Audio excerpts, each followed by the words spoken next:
फडफडले सारे, पण या विक्रमच्या हातून मात्र सुटले नाही. केला तिचा पूर्ण सोळामोळा केला. आणि आपले कांचन डार्लिंग म्हणत होती की विक्रम, एक दिवस या रजनीला कायमच संपवायचा.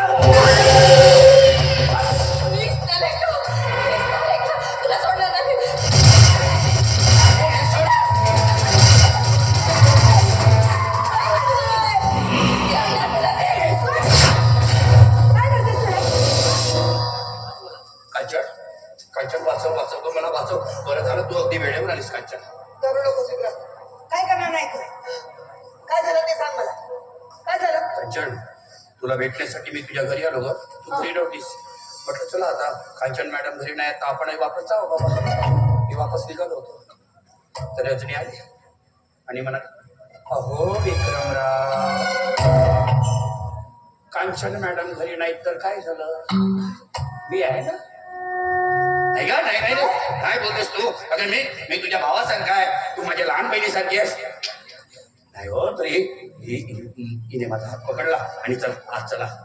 आणि काय झालं विक्रमराव, अहो आमच्या सासूबाई नाही तरी मी आहे ना.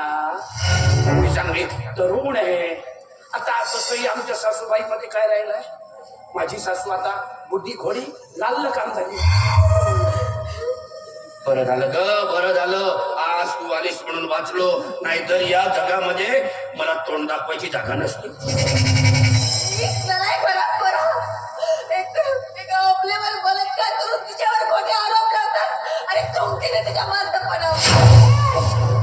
एक दीड तबडीचे माझ्या घरामध्ये राहून माझ्या सहकार्यावरती एका इज्जतदार व्यक्तीवरती हुंकायला सांगतेस. एवढी हिंमत वाढली का तू काढते तुझी.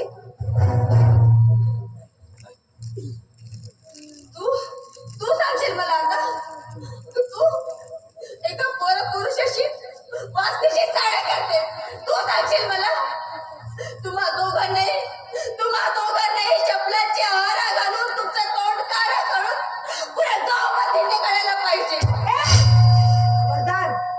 खबरदार आमच्याबद्दल काय बोललीस तर. काय म्हणालीस तू, आमच्या गळ्यामध्ये चपलाची आहार घालून गावामध्ये धिंड काढायला सांगतेस तू. तुझी एवढी हिंमत.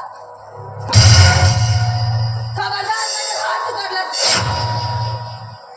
तुम्ही स्वतःला खूप समजता. तुम्ही वाटतील ते करणार आणि मी ते सहन करणार नाही. तुमचा असली चेहरा या जगात